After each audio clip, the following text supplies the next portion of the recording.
Hey, welcome back to BobkeTV. Stage 11, all done in the Vuelta, Espana. Um, a brutal stage it was.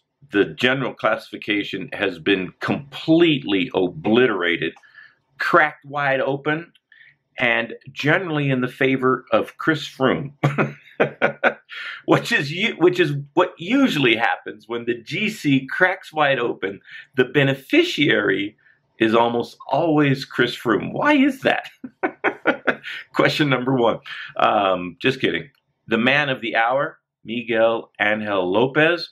If you've followed cycling intensely, especially the coverage that NBC Sports Network, Olympic Channel, NBC Gold try to provide, I've been singing Miguel Angel Lopez's praises since last year's Tour of Switzerland when he decimated the competition. Didn't do the Tour last year. Started the Vuelta last year, crashed out in the opening week, landed right on his mug, smashed his teeth, tore his face up, finished, and had some serious damage.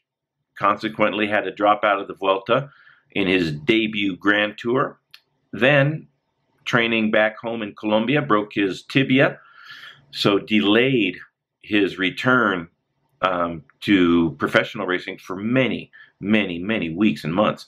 And finally came back, Grand Prix Gippingen, if I'm not mistaken, a one-day race in Switzerland in just before the Tour of Switzerland, and then crashed out of the Tour de Suisse with a broken thumb. And it seemed like bad luck was going to dog him. He was supposed to make his Tour de France debut if Tour de Suisse went well. That didn't happen. And so he's entered his second Grand Tour and been under the radar a little bit throughout the proceedings, but today he was absolutely spectacular. So Chris Froome has got to get used to chasing Miguel Angel Lopez around all the mountains in Europe for the foreseeable future. That's my prediction, that Chris Froome will be chasing Miguel Angel Lopez for the foreseeable Grand Tours and any other race before the Grand Tours. That was a brilliant ride. And what impressed me most about Lopez is how tenaciously he clung to the wheel of Wilco Kelderman in the crosswinds in the closing kilometers of the stage. He was right in the gutter. He was the only rider with any shelter whatsoever. Vincenzo Nibali a little bit off the front by himself, crosswinds battering the remaining climbers. And Chris Froome looked pretty desperate trying to catch Miguel Angel Lopez. Couldn't do it. Lopez continued to extend his advantage throughout the stage and had a brilliant stage win.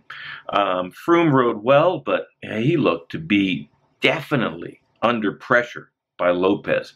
Handled all of his other rivals quite well. Nibali, the strongest of the rest, looking very strong, solid candidate for a podium. Chavez had a hard time. He got dropped. Contador got dropped. One question that I have for everybody is, what place will Contador get? He started with a big deficit, but he's moving up steadily now. What's going to be his overall position at the end of the Vuelta? I'm going to predict a stage win and 6th overall. That's my prediction for Alberto Contador. The stage win might not come until the Angliru on the second to last day of the Vuelta, but that's my prediction for Contador. What do you guys think? That's, I think, question number 2. No, that's 3. Will Nibali be Froome's toughest rival for the rest of the Giro? Bad news for BMC, though. Man, both TJ Van Garderen and Nico Roche were dropped and fell out of the top 10 from 3rd and 5th to, I think, 12th and 13th on the same time, by the way. And if you're BMC, who do you race for at this point?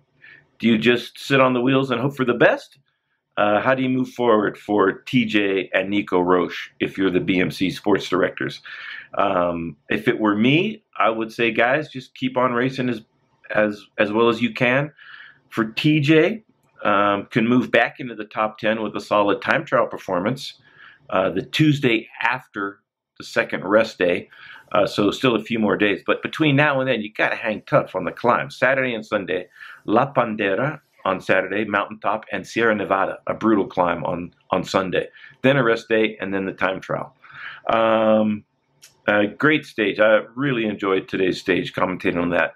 Pouring rain to start with, intermittent rain showers throughout the stage, high mountain finish, and always provides us with brilliant racing and an incredible spectacle. The Tour of Spain has been fabulous so far. Let me ask you guys this last question.